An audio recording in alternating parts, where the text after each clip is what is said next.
Perkenalkan, nama saya Andini Maulida Minarahmi. Perkenalkan, nama saya Maulidatul Fajriyah. Perkenalkan, nama saya Faisal Akbar Rizky. Dan saya Muhammad Imam Mujadi. Yang terakhir saya Bagas Satrio Wibowo. Sudah. Saksikan keseruannya. Baik, sebelumnya kami perkenalkan dulu di Pak Jani dari mahasiswa Universitas Islam Ibrahim Banyuwangi. Kami mendapat tugas observasi terkait manajemen kelas kepada guru PAI. Sebelumnya ini dengan Bapak siapa? Oke, nama saya Muhammad Herul Insani atau kalau di sini biasa dipanggil Pak Insani. Oke. Mampu mata pelajaran PAI. Iya, mata pelajaran PAI mulai kelas 1 sampai kelas 6. Jadi di sini beberapa pertanyaan yang akan kami ajukan itu terkait manajemen kelas, yang dimana manajemen kelas ini kan kemampuan guru untuk bagaimana caranya kelas itu bisa kondusif ya. Nah, sebelumnya dari Bapak Insani sendiri itu apakah menggunakan manajemen kelas ini sendiri dalam pembelajaran sehari-hari? Oke, terima kasih Mas untuk kunjungannya ke sekolah kami. Jadi gini, terkait manajemen kelas ini yang biasa kami lakukan atau yang dilakukan teman-teman yang ada di sini, terutama saya, itu kami semuanya pasti harus menerapkan itu. Kenapa demikian? Ketika kita mengajar di kelas itu butuh kondusivitas kelas tersebut. Jadi ketika kita menguasai manajemen kelas tersebut, secara otomatis kita ke depannya untuk mengajar kepada anak-anak itu mungkin akan lebih mudah. Tapi jika kita tidak menguasai manajemen kelas tersebut, kita akan kesulitan untuk menguasai kelas dan juga untuk memberikan materi atau membuat anak-anak fokus itu agak sulit. Mungkin seperti itu Mas, yang saya alami selama ini. Jadi kita harus menerapkan itu semuanya, terutama setidaknya sebagai guru kita harus menguasai itu. Mungkin itu Mas Adi. Kalau dari metodenya sendiri Pak? Kalau metode yang saya gunakan biasanya snowball throwing untuk memulai anak-anak sebelum belajar. Saya kasih pemanasan seperti itu. Anak-anak saya kasih soal, terus saya tulis di kertas. Setelah itu saya suruh untuk bermain itu menggunakan metode snowball throwing. Nanti siapa yang kedapatan itu biasanya akan saya suruh maju untuk menjawab. Itu hanya sebagai pemantik untuk anak-anak saja. Sebenarnya kan masih banyak metode-metode yang lain. Nanti tergantung gurunya masing-masing seperti itu.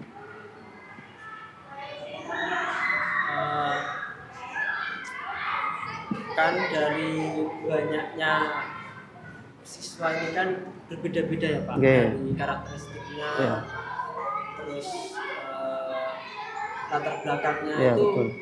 Bagaimana cara Bapak Insani ini untuk menjaga atau mengontrol siswa satu kelas itu Pak, dari banyaknya karakteristik yang berbeda-beda itu tadi Pak.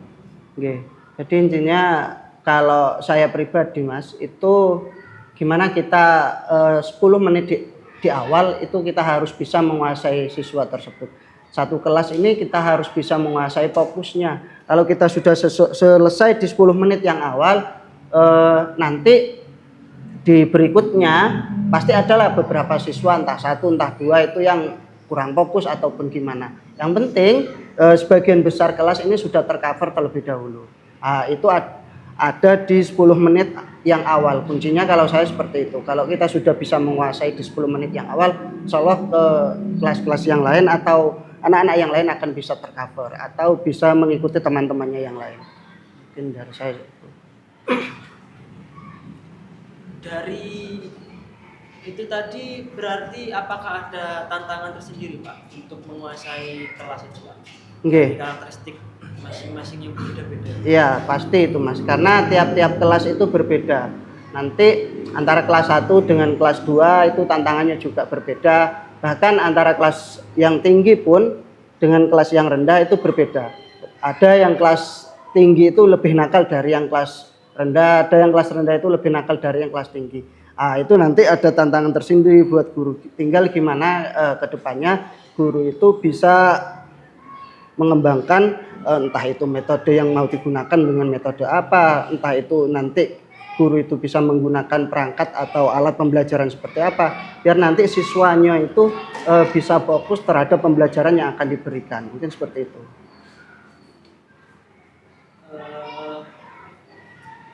Berarti dari media pembelajaran juga ada banyak ya Pak? Okay. Tidak hanya monoton atau ceramah saja, atau hanya satu media saja? Tidak. Jadi intinya nanti kreatifnya guru kita mau menggunakan beberapa metode boleh.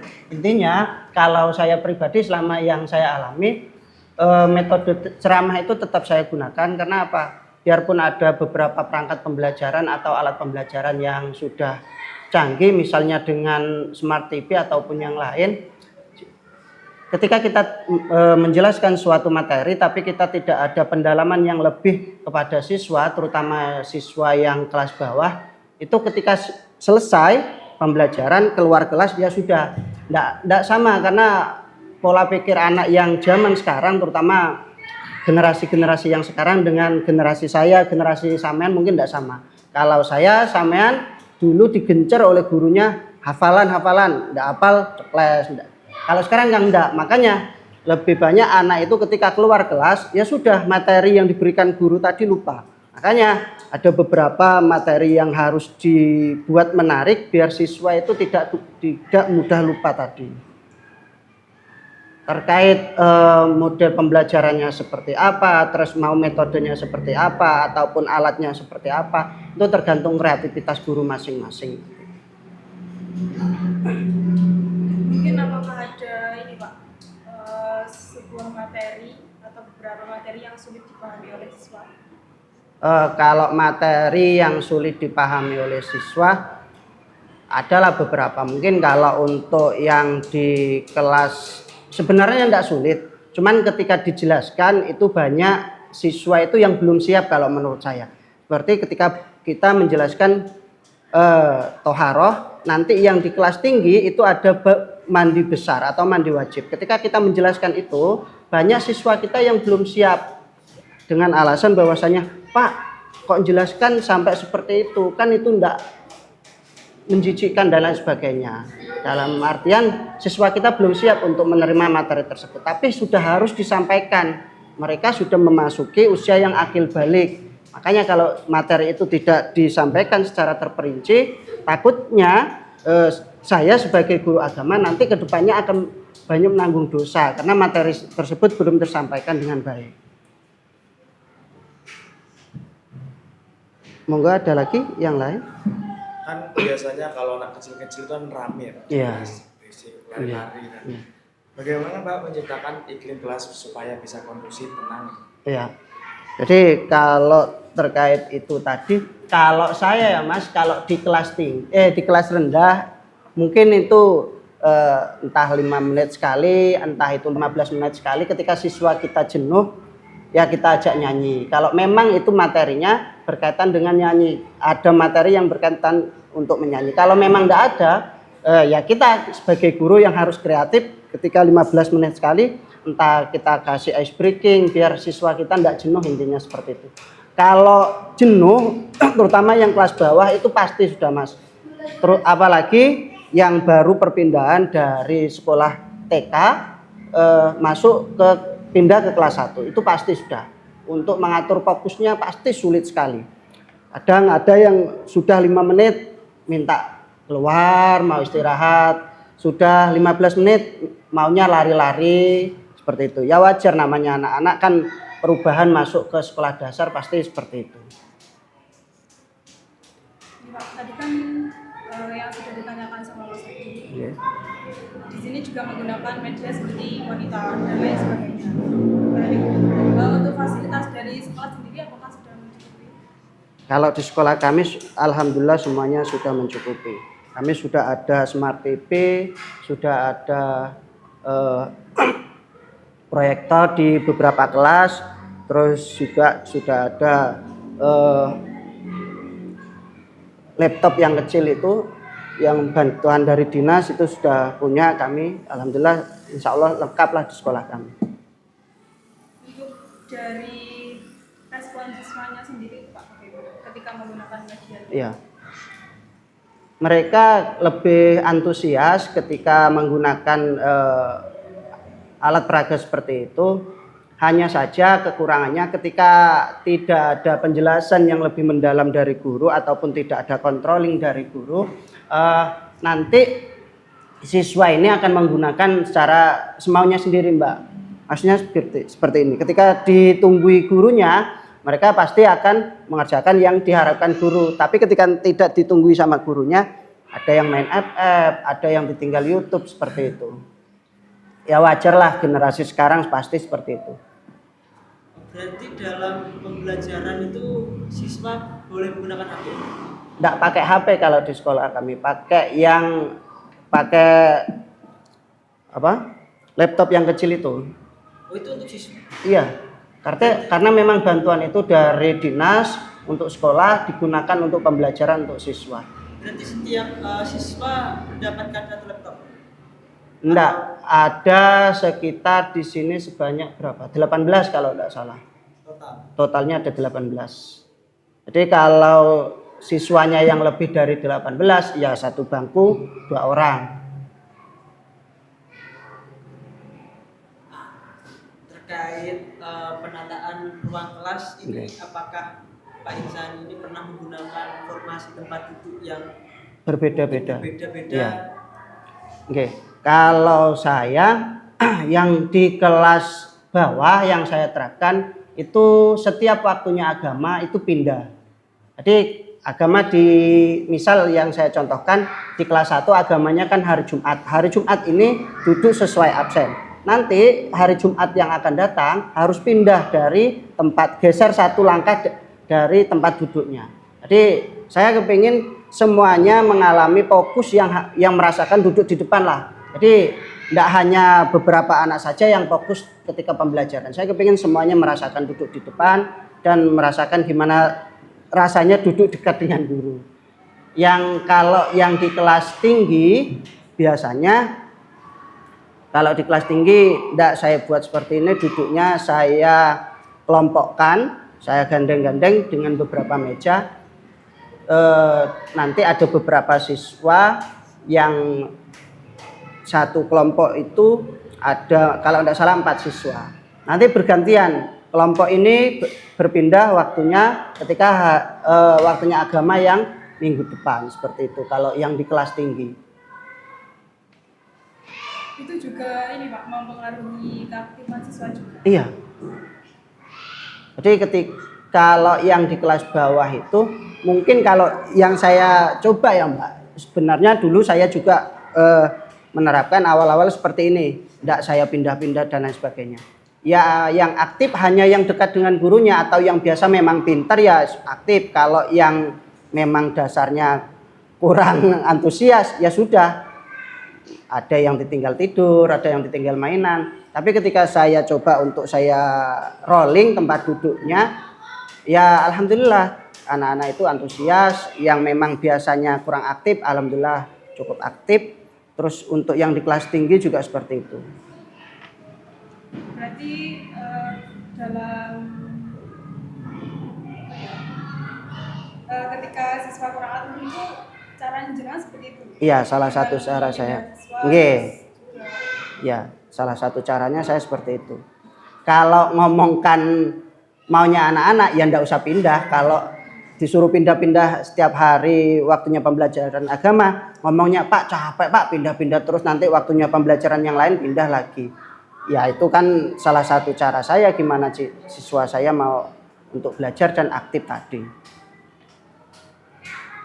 Mungkin Pak, ketika ada siswa yang mengganggu temannya seperti itu, apa yang jenengan lakukan? Kalau saya memang di beberapa kelas itu pasti adalah anak yang biasa membuat ulah atau biasa membuat gaduh. Memang siswa yang seperti itu kan sebenarnya mereka pengen cari perhatian, entah itu kepada temannya, entah itu kepada gurunya. Kalau saya sebelum pembelajaran, siswa tersebut pasti saya incar dulu, saya taruh di depan, dekat guru. Saya dudukkan di depan meja guru. Itu pasti kalau saya. Terkait teman-temannya yang lain terganggu apa enggak, ya kan sudah saya tempatkan di depan dulu. Sebelum dia buat ulah ya saya tugasnya selesaikan dulu. Ya seperti itu kalau cara saya. Apakah ada aturan-aturan saat di kelas ketika pembelajarannya PAI? Kalau saya intinya tidak ada aturan yang mengikat, Mbak. Cuman ketika ada beberapa siswa yang tidak membawa pelajaran atau tidak membawa buku mata pelajaran agama, kalau satu kali tidak apa-apa. Kalau 3 kali berturut-turut, saya suruh belajar di luar kelas. Kalau saya.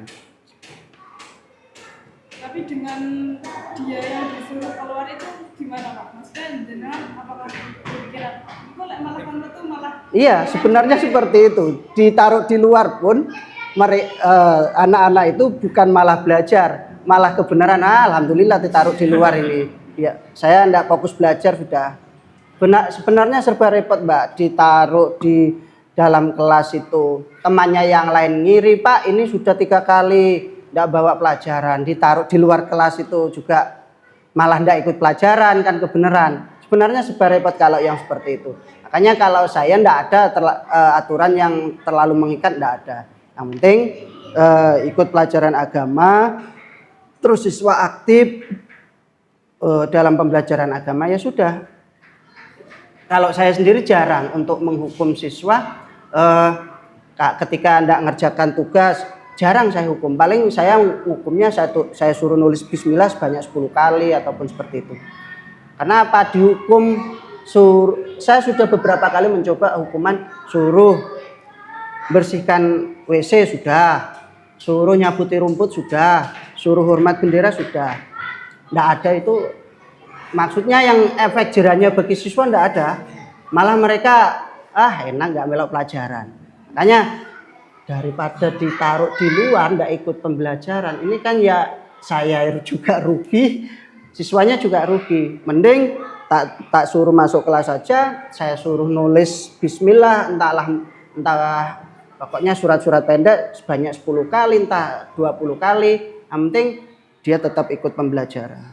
Karena itu tadi ketika dikeluarkan ya tidak ada efek jerahnya sama sekali, kan rugi juga tidak ikut pembelajaran. Melanjutkan yang dari penataan ruang kelas tadi ya, kan fokus manusia ini kan hanya beberapa menit. Iya betul. Nah jadi untuk menjaga Fokus tadi ya. siswa ini tadi, apakah di dalam kelas ini menggunakan aromaterapi seperti itu atau mungkin tumbuh-tumbuhan untuk menjaga udara segar? Iya. Kalau di sekolah kami yang ada di kelas masing-masing itu menggunakan aromaterapi, Mas. Karena apa? Waktu jam pelajaran agama itu ada beberapa yang setelah pembelajaran olahraga, ya. Zaman kan tahu sendiri setelah pelajaran olahraga, apalagi anak-anak SD yang usia kelas 4, kelas 5, kelas 6, keringetan, habis keringetan ndak ganti baju, nggak langsung ganti baju, masuk kelas. Waduh, wis fokusnya pasti hilang. Makanya ada di kelas tinggi biasanya itu dikasih aromaterapi, dikipas anginnya. Itu salah satunya juga itu untuk antisipasi itu. Terus kalau waktunya agama yang bareng olahraga, kalau saya nyarankan anak-anak itu kalau enggak cepet-cepet ganti baju, saya suruh untuk pakai parfum, bawa parfum dari rumah. Kalau enggak seperti itu, wah istimewa. Pak,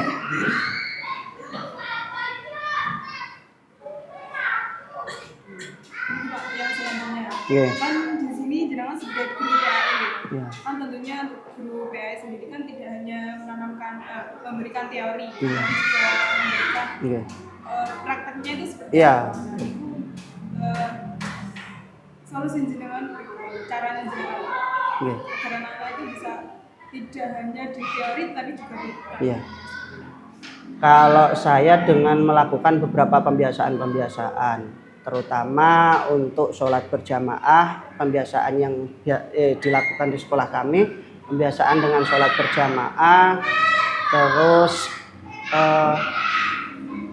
bersalaman ketika masuk kelas, ketika gurunya di dalam kelas, terus ketika upacara juga bersalaman kepada Bapak Ibu guru, terus membiasakan anak-anak itu kalau ada orang lain, terutama entah itu dikenal ataupun tidak, guru dari sekolah lain, saya biasakan untuk bersalaman dengan guru tersebut. Kalau di sini. Terus kalau pembiasaan-pembiasaan yang sifatnya sosial, kami di hari Jumat itu ada Jumat beramal yang nanti hasil dari Jumat beramal ini saya kembalikan ke siswa-siswa yang memang membutuhkan. Jadi uangnya dari siswa saya kembalikan kepada siswa lagi. Entah itu untuk keperluan siswa yang lain yang kurang mampu bisa. Biasanya kami keluarkan per 3 bulan itu tergantung kebutuhannya siswa. Kadang saya belikan sepatu, saya belikan peralatan seperti buku tulis dan lain sebagainya.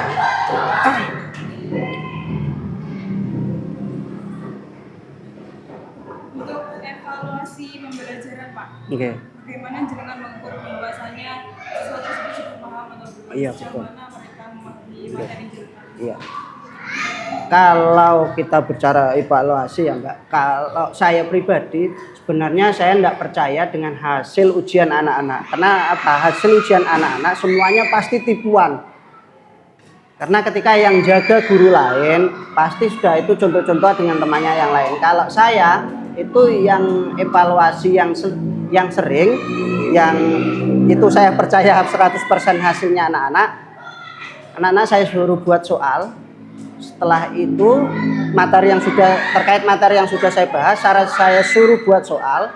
Soal tersebut nanti diberikan kepada temannya yang lain, mereka yang menjawab. Jadi satu siswa buat 5 soal. Semuanya umpamanya jumlah kelasnya 28, jadi 28 anak ini buat soal yang berbeda-beda. Nanti soal tersebut harus dijawab oleh teman-temannya. Kalau saya seperti itu. Nah, dari situ kan kelihatan. Kalau anak ini misalnya saya suruh buat 5 soal, dari 5 soal itu tidak paham semuanya, kan sudah bisa kelihatan, oh yang ini kurang paham, ini memang tidak paham sama sekali. Kan seperti itu. Karena saya terus terang Mbak, hasil ujian anak-anak itu tidak ada yang memang murni hasilnya anak-anak. Semuanya pasti tipuan anak-anak. Pasti itu sudah. Saya bukannya anak-anak saja, saya juga dulu seperti itu. Saya yakin banyak dan Mas juga seperti itu. Pasti dulu kalau memang tidak bisa ya nyontoh pasti itu. Makanya kalau saya yang banyak saya masukkan nilai untuk keseharian anak-anak itu untuk nambah rapot itu satu nilai hafalan, terus terkait selain nilai hafalan, nilai praktek, terus yang selanjutnya nilai evaluasi terkait itu tadi. Nilai evaluasinya anak-anak saya suruh buat soal, setelah itu dijawab sendiri. Soalnya ditukar kepada temannya, setelah itu dijawab. Berarti untuk soalnya itu mencakup semua pelajaran atau semua materi atau beberapa materi saja? Kalau saya biasanya per bab dulu, saya terangkan per bab. Setelah per bab selesai, evaluasinya yaitu saya suruh buat soal. Tapi saya tetap menggunakan LKS karena di LKS itu kan ada latihan soal. Nah, itu hanya untuk pembiasaan saja. Karena nek habis ngerjakan satu bab tidak dikasih latihan soal, ya, anak-anak ini apa ya kesannya lah wes ndak usah dibaca wes LKS. Berarti untuk evaluasi sendiri itu hampir sama dengan ini ya Pak, Snowball Drawing gitu. Oke. Soalnya kan Snowball Drawing itu rata-rata menggunakan soal dan jawaban. Iya, betul.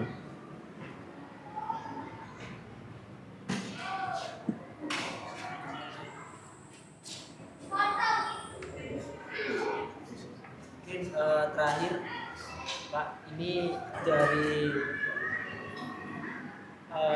karakteristik permasalahan siswa lagi.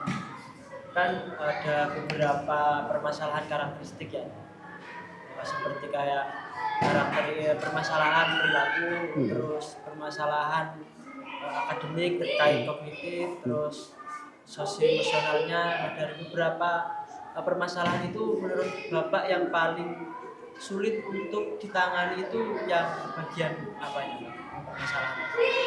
Sebenarnya kalau menurut saya ya, kalau ngomongkan sulit enggak ada ya Mas, yang terlalu sulit banget enggak ada. Cuman tergantung pendekatan kita seperti apa kepada siswa tersebut. Contoh ini yang paling sering saya alami itu ada beberapa siswa ketika baru awal-awal masuk kelas 1 itu memang siswanya itu bawaannya kalau didekati beberapa guru itu memang enggak mau terbuka dan lain sebagainya. Terus ada juga siswa itu gampang marahan. Ketika diomongin seperti ini gampang marah. Tapi yang saya terapkan ketika saya menggunakan beberapa pendekatan kepada siswa tersebut, enggak ada ini yang kalau bandel enggak ada, cuman terus kalau enggak makan diwarai enggak ada. Kenapa? Saya ketika ngomongin beberapa anak enggak makan, saya ingat-ingat, oh iya saya punya anak sendiri kan di rumah. Kemarin yang saya lakukan kepada anak saya apa ya, biar anak saya kemarin nurut. Nah, itu yang saya gunakan di sekolah. Oh mungkin pendekatan seperti ini. Itu yang saya gunakan di sekolah. Karena mungkin ya kalau siswa itu enggak mau terbuka sama satu guru, dengan guru yang lain mungkin mau terbuka. Itu terjadi Mbak, memang ada dulu siswa di sini itu satu siswa enggak mau terbuka sama guru yang lain. Hanya ada waktu itu 2 guru yang mau diajak bicara sama dia, lainnya enggak ada. Temannya satu kelas pun enggak mau dia untuk komunikasi. Ternyata ketika saya selidiki siswa tersebut memang dari TK mengalami beberapa kalau dibahasakan sekarang mungkin bullying lah ya dari beberapa temannya. Makanya dia intinya dia malaslah berkomunikasi dengan orang yang sekiranya menurut dia enggak bikin dia nyaman. Makanya dia malas untuk komunikasi. Waktu itu saya ingat betul sampai dia kelas 6 itu temannya satu kelas itu enggak ada yang bisa komunikasi sama dia. Diajak ngomong diam aja. Hanya beberapa guru itu yang mau diajak ngomong sama dia. Dan itu pun komunikasinya pelan, ngomongnya pelan. Makanya kalau ngomong sama dia, kalau saya biasanya saya dekatkan sama kupingnya saya dekatkan gini. Paham enggak pembelajaran hari ini? Biasanya mantuk gini. Oh, paham. Intinya kalau saya tergantung gimana kita pendekatannya kepada siswa. Mungkin ada beberapa guru memang enggak omes, itu memang ada. Ya tergantung karakternya orangnya juga lah. Ada beberapa guru itu enggak omesan, ada siswanya enggak mau ngomong seperti itu, manggil guru yang lain, Pak jangan ngomong, gak gelem ngomong, mungkin sampai sampean gelem ngomong. Ada seperti itu. Tergantung orangnya masing-masing. Mungkin yang terakhir, pertanyaan yang terakhir. Iya. Mungkin ada saran dari kami nantinya suatu saat nanti yang akan menjadi guru. Iya. Tentang manajemen kelas. Oke. Jadi intinya kalau nanti sudah sampean terjun ke dunia kerja atau ke sekolah, bedalah dunia sekolah dengan dunia kampus, mungkin beda. Mungkin sampean di kampus belajar teori. Nanti kalau sampean sudah PPL, itu nanti sampean akan ngalami, oh ternyata seperti ini. Karena semua yang kita dapatkan di kampus itu sebagai penunjang kita ketika nanti sudah terjun di sekolah. Karena gambaran kita di sekolah itu tidak semurni seindah ketika kita di kampus seperti ini, enggak. Makanya kalau saran saya intinya kalau sampean nanti ditakdirkan sebagai pengajar kan enggak tahu ya, ada yang PAI nanti bisa jadi penghulu kan enggak tahu. Mungkin yang nanti ditakdirkan jadi pengajar, intinya kalau jadi guru yang pertama ikhlas. Kenapa ikhlas? Karena kalau ndak ikhlas pasti sampean pulang dari sekolah kepikiran, aku mau yo apa ngene yo, itu pasti. Yang pertama harus ikhlas. Terus yang kedua, lakukan semuanya itu dengan penuh intinya pokoknya saya lillahi ta'ala niatnya pengen ngajar, pengen minterkan anaknya orang, seperti itu. Perkara nanti itu hasil itu kan ya tergantung bagaimana usaha, karena saya ingat ada beberapa kata-kata itu kan tidak ada usaha yang mengkhianati hasilnya, atau tidak ada hasil yang mengkhianati usahanya, seperti itu. Mungkin itulah motivasi saya buat sampean, buat masnya, buat mbaknya, biar nanti tidak kagetan kalau ketika terjun di sekolah-sekolah, karena sampean belum pernah ngalami ketika sampean awal sekuan siswanya minta pipis, sampean belum ngalami ketika awal sekuan siswanya pup, belum pernah ngalami ya, belum ya? Mbaknya sudah sekuan belum? Belum ada yang sekuan? Belum. Saya awal sekuan di sini 1 minggu, ada siswa yang berak di celana. Guru kelas 1 orangnya itu ndak syukran intinya Mbak ngono. Jadi ketika waktunya pembelajaran agama pup di celananya, ya maka saya yang harus nangani sebagai guru. Gurunya kelas 1 kan ndak mau biloan wong yes, mau ndak mau itu. Ya, itu tadi yang saya katakan bahwasanya di dunia kerja nanti ndak seindah ketika sampean di kampus. Cuman memang ilmu-ilmu di kampus itu memang perlu sebagai penunjang.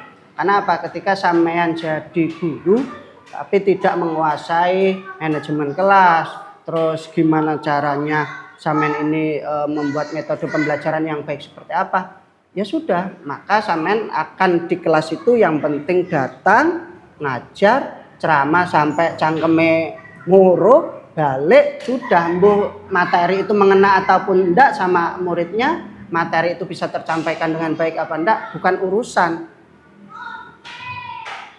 Nek sampean itu sudah di kampus, sudah diajar pembelajaran kelas dan lain sebagainya, manajemen kelas dan sebagainya, saya yakin nanti ketika sampean sudah terjun di dunia kerja atau sudah sekuan, pasti nanti sedikit banyak ndak pati kaget lah kalau menurut saya.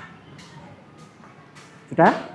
Ada lagi? Dari keikhlasan itu berpengaruh ya Pak? Nggih. Berpengaruh membuat Iya. pemahaman siswa. Iya, sangat berpengaruh. Itu yang nyampaikan dulu saya ndak percaya Mbak tentang itu. Dulu yang nyampaikan itu guru saya ketika MTS. Intinya kalau jadi guru itu harus ikhlas. Nek kamu ndak ikhlas, saya yakin muridmu itu ndak pati pinter, akeh sing nakal, itu pasti. Tapi kalau gurunya sudah ikhlas, muridnya ndak apa-apa hari ini ndak pati pinter, muridnya ndak apa-apa hari ini nakal. Mungkin di suatu hari, entah itu ketika kalau sampean ngajar di SD, mungkin nanti SMP-nya akan pintar. Mungkin nanti ketika jadi mahasiswa akan pintar. Intinya ikhlas. Keikhlasan guru itu juga pengaruh kepada siswa. Sudah. Mungkin cukup itu saja ya Pak. Iya. Pertanyaan terkait manajemen kelas. Iya. Dan kami terima kasih sekali Ya. karena sudah diberikan waktu kesempatan untuk bisa wawancara langsung dengan Pak Insani sebagai ketua di sekolah. Ya, saya juga terima kasih sudah masnya dan mbaknya sudah mau berkunjung ke sini untuk silaturahmi. Saya sebagai satu alma mater dengan mbaknya cukup senang juga dikunjungi di sini. Saya rindu dengan alma mater saya. Dulu ketika saya seusia jenengan, saya juga pernah melakukan seperti ini. Makanya ketika saya ada beberapa mahasiswa yang melakukan observasi ke sekolahan kami. Saya cukup senang, terutama apalagi dari alma mater saya sendiri. Terima kasih banyak, intinya sudah mau main ke sini. Kurang lebihnya saya mohon maaf. Mungkin ini yang bisa saya berikan atau ilmu yang bisa saya tularkan. Saya kurang lebihnya mohon maaf. Saya tutup ya. Wallahul muwaffiq ila aqwamit thoriq. Wassalamualaikum warahmatullahi wabarakatuh. Halo guys. Halo. Kami dari PAI 6C akan PAI 6C kelompok 5.